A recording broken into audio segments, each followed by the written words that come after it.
Assalamualaikum. Halo everyone. Perkenalkan, nama saya Ardi Prasetyo. Di sini saya akan menjelaskan materi mengenai pengolahan bahan pustaka. Materi ini saya jelaskan guna untuk memenuhi tugas mata kuliah dasar-dasar katalogisasi dan klasifikasi. Selamat menyaksikan. Sebelumnya, apa sih pengolahan bahan pustaka itu? Pengolahan bahan pustaka merupakan kegiatan pengkatalogan dan pengklasifikasian untuk koleksi bahan pustaka di perpustakaan agar nantinya dapat ditemukan kembali oleh pemustaka atau pengguna perpustakaan dengan mudah. Tahap awal proses dalam melakukan pengolahan bahan pustaka yang dilakukan pada umumnya adalah sebagai berikut. Yang pertama yaitu inventarisasi.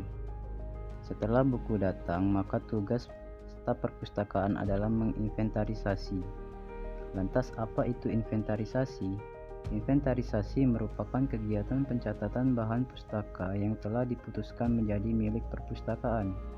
Dalam kegiatan ini atau inventarisasi, staf perpustakaan melakukan kegiatan sebagai berikut. Yang pertama, melakukan pemeriksaan. Pemeriksaan bahan pustaka dapat dimulai dari memeriksa kondisi bentuk fisiknya, apakah baik atau cacat, kesesuaian antara jumlah judul dan eksemplar yang dipesan dengan yang diterima, serta kelengkapan isinya, apakah ada halaman yang kosong dan apakah kualitas pencetakannya sudah sesuai. Langkah selanjutnya yaitu pengelompokan. Pengelompokan dilakukan dengan mengelompokkan bahan pustaka yang telah diperiksa tadi ke dalam bidang-bidang umum. Misalnya dikelompokkan berdasarkan judul. Hal ini bertujuan agar memudahkan pekerjaan selanjutnya, seperti penelusuran sementara atau pengontrolan. Tahap ketiga yaitu pengecapan. Pengecapan stempel kepemilikan dan stempel inventaris dilakukan atas bahan pustaka yang dikelompokkan tadi pada halaman atau bagian tertentu dari bahan pustaka tersebut. Pada umumnya, minimal 3 cap kepemilikan dibubuhkan pada setiap bahan pustaka.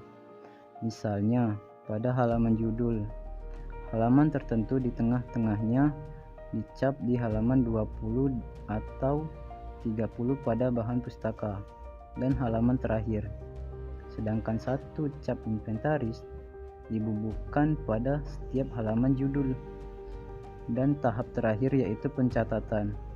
Semua bahan pustaka yang masuk ke perpustakaan atau yang telah diputuskan menjadi milik perpustakaan harus dicatat pada buku, baik itu buku induk ataupun langsung dicatat di komputer. Pencatatan ini dapat dipisahkan menurut jenis bahan informasinya. Sebagai contoh, inventaris buku paket, buku fiksi atau non-fiksi, majalah, CD, referensi, jurnal, peta atau atlas, dan sebagainya. Informasi-informasi pada bahan pustaka yang harus dicatat pada buku induk atau komputer minimal terdiri dari nomor urut, tanggal pencatatan, nomor inventaris, asal bahan pustaka, pengarang, judul, impresum, dan keterangan tambahan. Tahap selanjutnya pada proses pengolahan bahan pustaka adalah klasifikasi. Klasifikasi itu sendiri adalah pemberian nomor label buku. Di dalam sistem klasifikasi kita menggunakan alat bantu, yaitu IDDC dan DDC. DDC itu sendiri yaitu Dewey Decimal Classification. Sistem ini memberikan nomor label buku atau bahan pustaka berdasarkan subjek atau judul dengan notasi angka per 10. Penomoran label pertama disebut kelas utama dengan 10 kelompok, terdiri dari 000 sampai 900.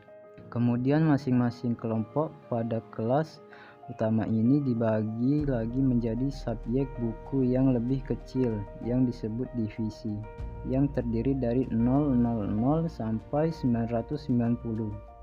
Dari subjek atau judul buku yang kecil ini dibagi lagi menjadi subjek judul buku yang lebih kecil lagi, yaitu subdivisi, yang termasuk 000 sampai 999. Subdivisi ini dapat dibagi lagi menjadi pembagian lebih rinci yang disebut dengan lengkap.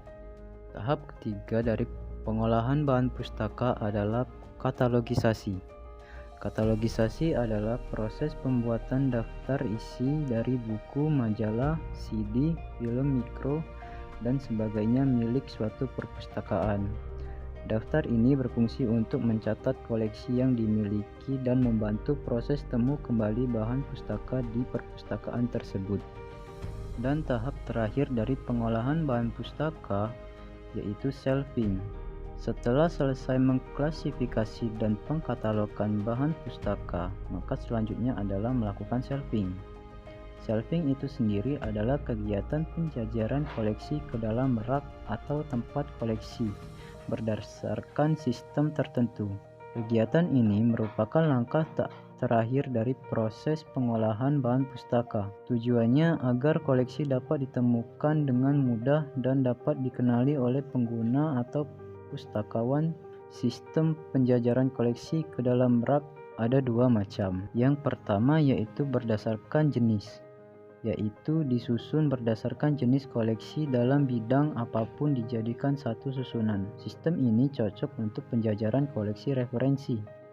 Yang kedua yaitu berdasarkan sandi pustaka atau call number, yaitu disusun berdasarkan urutan nomor kelas sesuai dengan tata susunan koleksi. Sistem ini cocok untuk penjajaran koleksi buku teks. Sampai di sini saja penjelasan dari saya. Saya akhiri. Wassalamualaikum warahmatullahi wabarakatuh.